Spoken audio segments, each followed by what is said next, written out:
আর একটা দিন পরেই কিন্তু আমাদের শুরু হতে চলেছে দোল উৎসব।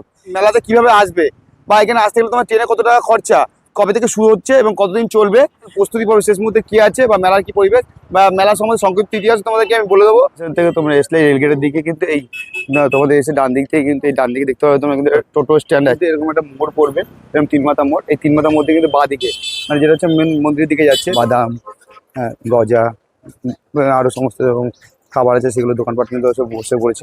মন্দিরের কিন্তু এই প্রবেশদ্বার, তো এই বাঁদিক দিয়ে লোহার পাইপ দিয়ে ঘিরে ঘিরে যে রেলিং গুলো করা হয়েছে, ঠিক সামনে দিকেই তোমরা দেখতে পারবে কিন্তু সেই বিখ্যাত ডালিমতলা।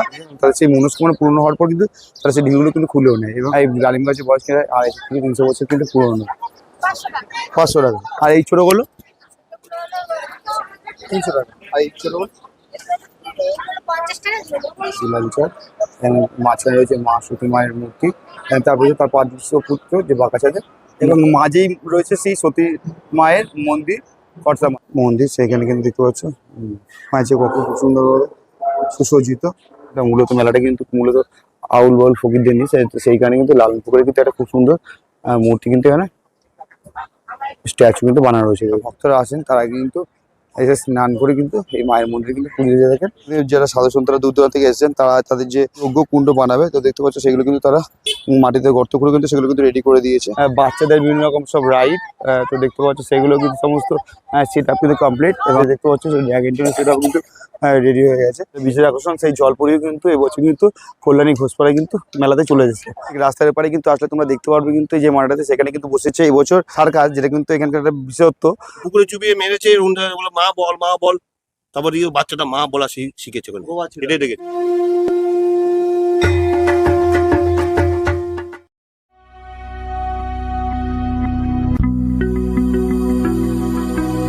নমস্কার বন্ধুরা, আমি সুমন, আমার চ্যানেল ভিএস ব্লগ আবার একটা নতুন ভিডিওতে তোমাদের স্বাগত জানাই।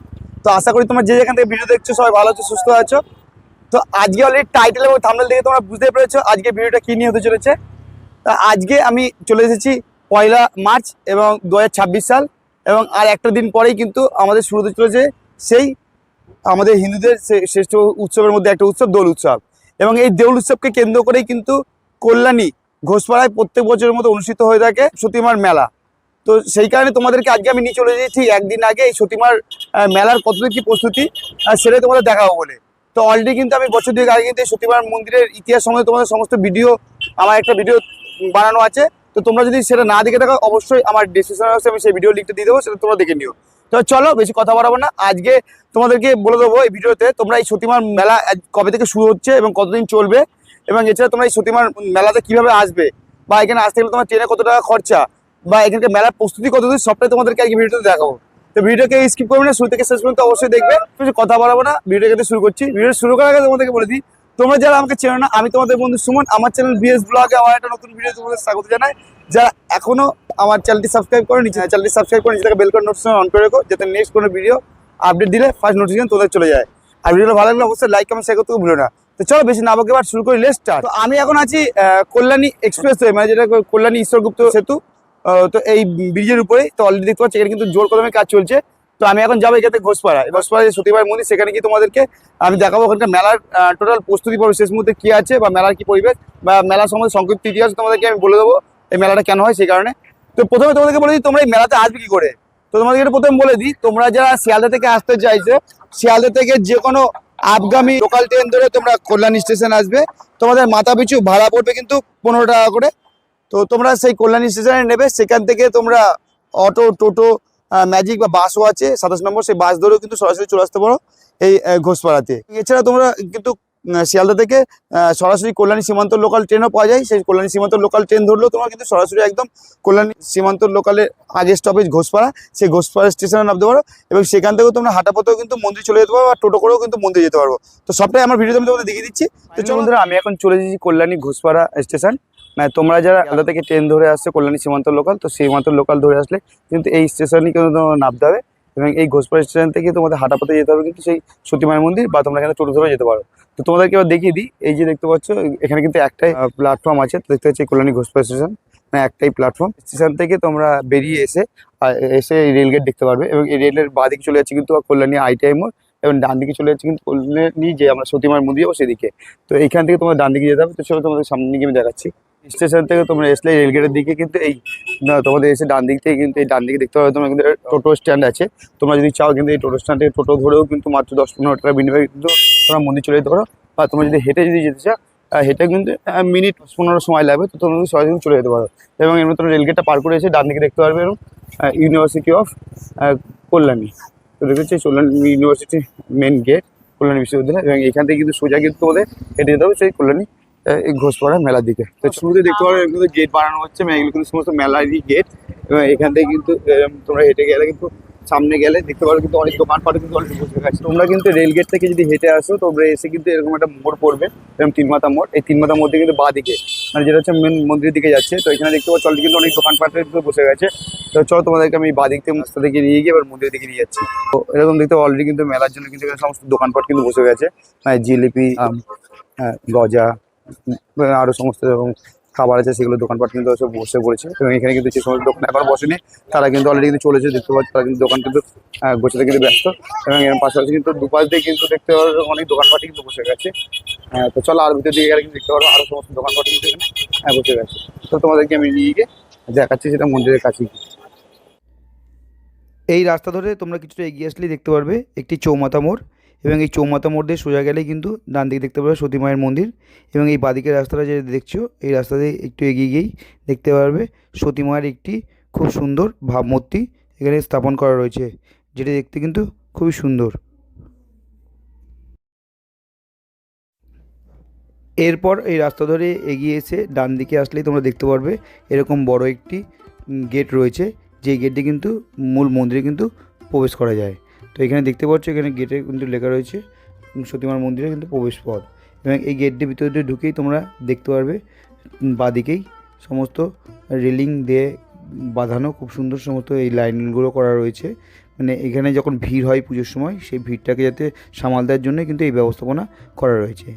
এবং এর ঠিক সামনেই তোমরা দেখতে পারবে সেই বিখ্যাত সতী মায়ের মন্দিরের ডালিম গাছ, যেখানে কিন্তু কথিত আছে এই ডালিম গাছে এখানে এসে কিন্তু মায়ের কাছে এসে যদি মানত করা হয় সেই মানত করে এখানে কিন্তু যদি ঢিল বেঁধে দেওয়া যায় তাহলে মানসকামনা অবশ্যই পূরণ হয়। এবং সেই মানসকামনা পূরণ হয়ে গেলে এই ঢিল মানত করে যায় তারা কিন্তু আবার পুনরায় সেই ঢিলটা খুলে রেখে যায়। তো চলো এবার তোমাদেরকে একটু এই মন্দিরের সম্বন্ধে কিছু সংক্ষিপ্ত ইতিহাস আমি বলি। এই মন্দিরটা আনুমানিক 300 থেকে 350 বছর পুরনো এবং এটি মূলত কর্তাভজা সম্প্রদায়ের ধর্মীয় ক্ষেত্র, যার মূল প্রবক্তা ছিলেন সতীমাতা দেবী, যার নাম ছিলেন কিন্তু সরস্বতী দেবী, যিনি ছিলেন আউলচাঁদের স্ত্রী। অষ্টাদশ শতকের মাঝামাঝি ওনারা নদিয়ার এক জনৈক গ্রাম থেকে এই ঘোষপাড়ায় এসেছিলেন এবং এই ডালিম গাছের নিচে এসে তিনি তার সাধনা ক্ষেত্র করেছিলেন। এবং এখানে বসেই তিনি এই ডালিম গাছের নিচেই কিন্তু বসে তিনি ধ্যান করতেন। সতীমাতা এবং আউলচাঁদ যেহেতু কোনো রকম তাদের সন্তান ছিল না, সেই কারণে তিনি এখানে ধ্যানমগ্ন হয়েছিলেন। এবং তার ধ্যানে সন্তুষ্ট হয়ে এই ডালিম গাছ তলায় যে কুড়ে ঘরে তিনি থাকতেন সেখানে হঠাৎ করে এক ফকিরের আবির্ভাব হয়। তিনি সতীমার কাছে জানতে চায় তার কি মনের কামনা। তখন সতীমা ওই ফকিরকে বলেন যে তার পুত্র সন্তানের লাভের জন্যই কিন্তু তিনি এখানে ধ্যান করছেন। এই শুনে সেই ফকির আবার সেখান থেকে অদৃশ্য হয়ে যায়। এইভাবে কিন্তু আবার পুনরায় সতীমা এইখানে ধ্যান শুরু করেন এবং আবার কিছুদিন পর কিন্তু তিনি আবার সেই ফকিরকে দেখতে পারেন এবং তিনি আবার পুনরায় তার কাছে সেই তার মনের ইচ্ছে জানতে চায় এবং তখনও সেই সতীমা একই কথা বলেন এবং সেই কথা শুনে সেই ফকির তাকে আশীর্বাদ করেন এবং তাকে বর দেন তিনি খুব তাড়াতাড়ি পুত্র সন্তানের জন্ম দেবে। এবং সেই মতোই তিনি এক পুত্র সন্তানের জন্ম দেয় এবং তার নাম দেয় দুলাল চাঁদ। এই রয়েছে সেই সতী মায়ের মন্দির খরসামা, মানে সেই সতী মায়ের যে মূল সমাধি মন্দির, যেটা কিন্তু তোমাদেরকে এর আগে ভিডিওতে আমি যখন দেখে গেছিলাম তখন কিন্তু কাজ চলছিল, ফাইনাল কমপ্লিট হয়ে গেছে এবং এটার লুকটা জাস্ট অসাধারণ লাগছে। সতীমার যে মহৎ কাজকর্মের মধ্যে একটি ঘটনা খুবই উল্লেখিত, যেটি হলো অষ্টদশ শতকে সেই সময় এই গ্রামেরই এক মহিলা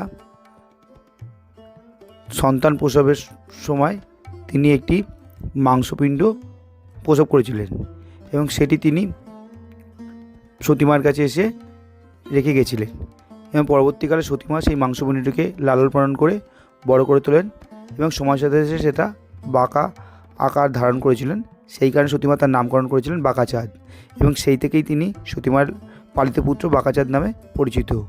পরবর্তীকালে সতীমা বাঁকাচাঁদকে তার মায়ের কাছে ফেরত পাঠাতে চেয়েছিলেন, কিন্তু বাঁকাচাঁদ তার মায়ের কাছে ফেরত না গিয়ে সতীমার সাথে থেকে গিয়েছিলেন এবং তিনিও পরবর্তীকালে এই ধর্ম কাজে মনোনিবেশ করেছিলেন। তো এইভাবেই কিন্তু পরবর্তীকালে এই কর্তভজা সম্প্রদায়ের যারা ভক্তরা রয়েছেন তারা প্রত্যেক বছর এই দোল পূর্ণিমার দিন এই সতীমার মন্দিরেকে কেন্দ্র করে এক বিশাল মেলার আয়োজন করে থাকেন। সেইভাবেই কিন্তু বিগত 300 থেকে 350 বছর পুরনো এই মেলা আজও কিন্তু চলে আসছে, যেটি কিন্তু বিগত দিনে দোল পূর্ণিমার দিন থেকে শুরু করে 1 মাস ধরে চলতো, কিন্তু কালের সাথে সাথে সময়ের সাথে সাথে সেটি কমে এসে এখন 15 থেকে 20 দিন মতো এই মেলা চলে। এবং পশ্চিমবঙ্গ তথা ভারতবর্ষের বিভিন্ন জায়গাতে কিন্তু এই মেলাতে কিন্তু বিভিন্ন ভক্তরা দূর দূরান্ত থেকে আসে এই বিশ্বাস নিয়ে এই সতীমার মন্দিরে এসে নাকি হিমসাগর পুকুরে স্নান করে মায়ের কাছে এসে পুজো দিয়ে মানত করে গেলে কিন্তু তাদের মনস্কামনা পূরণ হয়। তো আপনি বিশ্বাস করুন বা না করুন, কথাই আছে বিশ্বাসে মিলায় ভরসা, তর্কে বহুদূর। তো এরকম অনেক কাহিনী কিন্তু জড়িয়ে রয়েছে এই সতীমার মন্দিরের সঙ্গে। তো আমি কিছুটা সংক্ষেপে তোমাদের সামনে তুলে ধরলাম। তো তোমাদের দেখালাম যেখান থেকে আমরা এন্ট্রি করেছিলাম তার ঠিক সামনেতে কিন্তু পরপর কিন্তু মেলার সমস্ত দোকানপাট কিন্তু বসে গেছে। এবার চলো এখানে দেখতে পাবে ঘোষপাড়া সরস্বতী ট্রাস্ট স্টেট বিদ্যাপীঠ, মানে এটা হচ্ছে সতীমার মন্দির আন্ডারেই কিন্তু এই স্কুলটা পরিচালিত হয়ে থাকে। এবং তার ঠিক রয়েছে সেই মন্দিরটি, যেটা হচ্ছে কিন্তু সতীমার কিন্তু পালিত পুত্র যে বাঁকাচাঁদের যে মন্দিরটি, এই যে সেই মন্দির যেটা হচ্ছে সতীমায়ের যে পালিত পুত্র যে বাঁকাচাঁদের, এখানে কিন্তু একটা মূর্তি দেখতে পাচ্ছি, প্রস্তর মূর্তি কিন্তু এখানে প্রতিষ্ঠা করা রয়েছে। তো এই বাঁকাচাঁদের যে মন্দিরটা তোমাদের দেখালাম সেই মন্দিরটায় তোমরা কিন্তু দর্শন করার পর তোমরা এগিয়ে আসলে কিন্তু সামনে দেখতে পাবেন দুধাতে কিন্তু অনেক সস দোকানপাট কিন্তু মেলা বসে গেছে, এবং তার ঠিক সামনেই কিন্তু একটি বাঁধানো ঘাট রয়েছে, মানে যেটাকে হিমসাগর বলা হয়ে থাকে। তো চলো সেই পুকুরটা তোমাদেরকে দর্শন করাচ্ছি, এবং এখানে যেতে যেতে কিন্তু তোমরা ডান দিকে দেখতে পারবে একটি লালন পুকুরের কিন্তু স্ট্যাচু কিন্তু বানানো রয়েছে। যেহেতু এই অনুষ্ঠানটা মূলত মেলাটা কিন্তু মূলত আউল বাউল ফকিরদের নিয়ে, সেই কারণে কিন্তু লালন পুকুরে কিন্তু একটা খুব সুন্দর মূর্তি কিন্তু এখানে স্ট্যাচু কিন্তু বানানো রয়েছে দেখতে হচ্ছে। এবং অলরেডি কিন্তু এখানে কিন্তু বিভিন্ন সব সাধু সন্ন্যাসী যারা মায়েরা আছেন তারা কিন্তু অলরেডি চলে এসেছে। এই দেখতে পাচ্ছে এই যে ঘাটের পাড় দিয়ে কিন্তু তারা তাদের নিজের সমস্ত থাকার জায়গা বানিয়ে নিয়ে তারা কিন্তু অলরেডি কিন্তু বসে পড়েছে। মেলাটা মূলত সাধু সন্তদের মেলা, তো সেখানে কিন্তু যারা সাধু সন্তরা দূর দূরান্ত থেকে এসেছেন তারা তাদের যে যজ্ঞ কুণ্ড বানাবে, তো দেখতে পাচ্ছ সেগুলো কিন্তু তারা মাটিতে গর্ত করে কিন্তু সেগুলো কিন্তু রেডি করে দিয়েছে।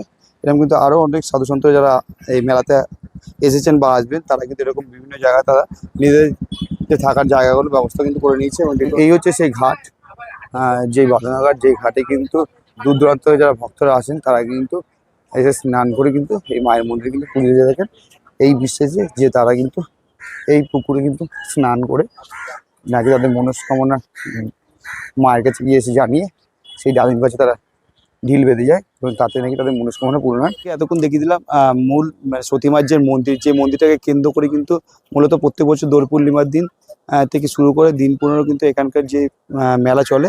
এবার তোমাদেরকে দেখাবো মেলাতে কী দোকানপাট এসেছে বা কী কী এন্টারটেনমেন্ট রাইড ফাইড এসেছে, এই বছর মূল আকর্ষণ কি সবটাই তোমাদেরকে চল ঘুরে ঘুরে দেখাচ্ছি। চল সাথে থাকো দেখতে। তো তোমাদের যে হিমসাগর যে পুকুরটা দেখালাম তার ঠিক পাশ থেকে ডান দিকে কিন্তু যে রাস্তা আছে সেই রাস্তা ধরে আসলে কিন্তু তোমরা দেখতে পারবে যে মাঠটা, সেই মাঠটাতে কিন্তু মূলত এখানকার যে সমস্ত রাইডগুলো মেলা, তোমরা যারা মেলায় আসছো এবছর সেই মেলাতে এসে যে রাইডগুলো তোমরা চড়তে পারবে। তো প্রথমে দেখতে পারবে এরকম খুব সুন্দর একটা কিন্তু কি বলবো নাগরদোলা ধরনের কিন্তু একটা রাইড এসেছে, সেগুলো সেটা কিন্তু কাজ চলছে। এবং তার পাশে কিন্তু সামনে দিকে কিন্তু রয়েছে সমস্ত বাচ্চাদের বিভিন্ন রকম সব রাইড, তো দেখতে পাচ্ছ সেগুলো কিন্তু সমস্ত সেটা কিন্তু কমপ্লিট। তার ঠিক পাশে রয়েছে যে নাগরদোলা, তো সেই নাগরদোলা সেটাও কিন্তু রেডি হয়ে গেছে। এবং এখানে কিন্তু আরও সমস্ত ড্রাগন ট্রেন রয়েছে, তো এখানে সে দেখতে পাচ্ছ সেই ড্রাগন ট্রেন সেটাও কিন্তু রেডি হয়ে গেছে। কিন্তু আমাদের টিভির যে মিলন মেলাতে তোমাদের দেখেছিলাম যে জলপরি, যে সেই জলপরি তার টোটাল যে সেটা কিন্তু কমপ্লিট হয়ে গেছে। এবং এটা হচ্ছে তাদের যে টিকিট বুকিং কাউন্টার। লাস্ট যে মাঠটা দেখালাম যে মাঠটাতে মূলত যে রাইডগুলো বসেছে তার ঠিক উল্টো থেকে রাস্তার পারে কিন্তু কিন্তু আসলে তোমরা দেখতে পারবে কিন্তু এই যে মাঠটাতে সেখানে কিন্তু বসেছে এবছর সার্কাস, যেটা কিন্তু এখানকার একটা বিশেষত্ব। তো বিগত দিনে কিন্তু এখানে প্রচুর বড় বড় সার্কাস এসেছে, সেরকম কিন্তু অনেক বছর করে কিন্তু আবার এখানে সার্কাস এসেছে নতুন করে, সেটা হচ্ছে ডায়মন্ড সার্কাস। এবং তার দেখতে পাচ্ছ অলরেডি কিন্তু সেটা কিন্তু তারা কমপ্লিট করে নিয়েছে। তো চলো ওদের সার্কাসে কতদিন কি প্রস্তুতি আমি বাইরে থেকে তোমাদের ঘুরে ঘুরে দেখানোর চেষ্টা করতে পারছি। এই যে রাস্তা ঠিক উল্টো দিকে আসলে কিন্তু তোমরা দেখতে পাবে সার্কাস গ্রাউন্ড, এবং এখানে প্রচুর কিন্তু বড় তারা ট্রেন কিন্তু তারা টানিয়েছে। এবং দেখেছে যে সার্কাস যে নামটা দেখতে হচ্ছে রাশিয়ান ডায়মন্ড সার্কাস, এই তোমাদের জুম করে দেখানোর চেষ্টা করছি। এবং এগুলো হচ্ছে তাদের টিকিটের যে মূল্য, যে বিভিন্ন ক্যাটাগরির যে টিকিট দেখতে পাচ্ছি, 150 টাকার ক্যাটাগরির টিকিট আছে এখানে, 200 টাকার ক্যাটাগরির টিকিট আছে। এবং এটা হচ্ছে মেন যে এন্ট্রি গেট সার্কাসের, দেখতে পাচ্ছি এই হচ্ছে সার্কাসের যে main entry gate Diamond Circus. এবং এখানে কিন্তু দেখতে পাচ্ছ বিভিন্ন সিম্পাঞ্জি বা জিমন্যাস্টিকের যে সমস্ত খেলা রয়েছে এখানে, সেগুলো কিন্তু এখানে ব্যানারে দেওয়া রয়েছে। তো দেখছি মানে তোমরা যদি যারা আসছো এবছর সতীমার মন্দিরে, তারা কিন্তু একবারের জন্য হলেও কিন্তু এই যে ডায়মন্ড সার্কাস যেটা এবছর এসেছে, সেই সার্কাসটা কিন্তু অবশ্যই কিন্তু একবার দেখে যেও। তো দেখতে পাচ্ছ এখানে দুপুরে 1টা থেকে ফার্স্ট শো টাইম শুরু হবে, এবং তারপর কিন্তু শুরু হবে 4টে থেকে একটা শো, এবং তারপরে কিন্তু আবার 7টা থেকে, 7টার পর একটা শো হতে পারে। তো সেটা এই মুহূর্তে আমি তোদের বলতে পারছি না। তোমরা যারা আসছো এবছর সতীমার মেলায়, তারা কিন্তু অবশ্যই আসলে কিন্তু এই ডায়মন্ড সার্কাসটা কিন্তু একবার হলেও কিন্তু ভিজিট করো, মানে তোমাদের কিন্তু খুব ভালো লাগবে। আমার নাম হলো শম্ভু দাস। আচ্ছা, আপনার এখানকার আমি এখানকার স্থানীয়, মানে ঘটি বললেই চলে। আচ্ছা আচ্ছা, আপনি এই যে সতীমার মেলা হ্যাঁ। যে খ্যাতি রয়েছে দূর দূরান্ত থেকে, পশ্চিমবঙ্গের বিভিন্ন জায়গা থেকে মানুষ আসে বা ভারতবর্ষের বিভিন্ন জায়গা থেকে আসে, তো আপনাদের এই মেলাটা কত বছর প্রাচীন সেটাকে বলুন। এটা আমার জন্মের আগের থেকে রে মেলাটা, আমার জন্মের আগের থেকে মেলা। আচ্ছা মানে আমি যে জন্মেছি জন্মের থেকে দেখেছি 500 বছর উপরে বেশি হবে, কম না। আমি এখানে কি দেখেছি, আমি দেখেছি এখানে ধরো বোবার বল ফুটতে দেখেছি, মানে সাধুরে মানে যে বাচ্চাদের কিরকম করে মারছিল, ওইটা ওর চোখে আমি দেখেছি। হয়তো পুকুরে ডুবিয়ে চুপিয়ে হ্যাঁ, পুকুরে চুপিয়ে মেরেছে, বলে মা বল মা বল, তারপর বাচ্চাটা মা বলা শিখেছে ওখানে। ফাইনালি বন্ধুরা, আজকে তোমাদেরকে যে কল্যাণী ঘোষপাড়া সতীমার যে মেলা অনুষ্ঠিত হতে চলেছে আগামী দিন থেকে, সেই মেলার শেষ মুহূর্তের যে প্রস্তুতি সেটা তোমাদের দেখাতে নিয়ে এসেছিলাম। তো সেটা তোমাদেরকে আমি দেখিয়ে দিলাম। মেলাতে মানে তোমরা কিভাবে আসবে তার সম্পূর্ণ তথ্য আমি দিয়ে দিয়েছি, কিভাবে ট্রেন পথে তোমরা আসবে, বা তোমরা যারা সড়ক পথে আসতে চাইছো তাদের জন্য কিন্তু আমি গুগল লিঙ্কে ডেসক্রিপশন দিয়ে দেবো, সেটা তোমরা ফলো করে নিও, সেটা ফলো করে তোমরা অবশ্যই এসো। তো আজকের মতো সতীমার যে মেলা প্রস্তুতির যে ভিডিওটা, সেটা তোমাদেরকে এই পর্যন্তই। তোমাদের যদি ভিডিওটা ভালো লেগে থাকে অবশ্যই লাইক কমেন্ট, এবং যারা চ্যানেলটি আমার সাবস্ক্রাইব করে অবশ্যই পাশে থেকো। তো সবাই ভালো থাকো, সুস্থ থাকো। খুব তাড়াতাড়ি তোমাদের সঙ্গে নতুন কোনো আবার ভিডিও দেখা হচ্ছে, এবং সবাইকে আগাম দোলযাত্রার অনেক শুভেচ্ছা জানিয়ে আমার ভিডিওটা আজকের মতো এখানে শেষ করছি। আর সবাই দোল খুব সুস্থভাবে কাটো এই আশায় রাখবো। টাটা বন্ধুরা, খুব তাড়াতাড়ি নতুন কোনো ভিডিও দেখা হচ্ছে।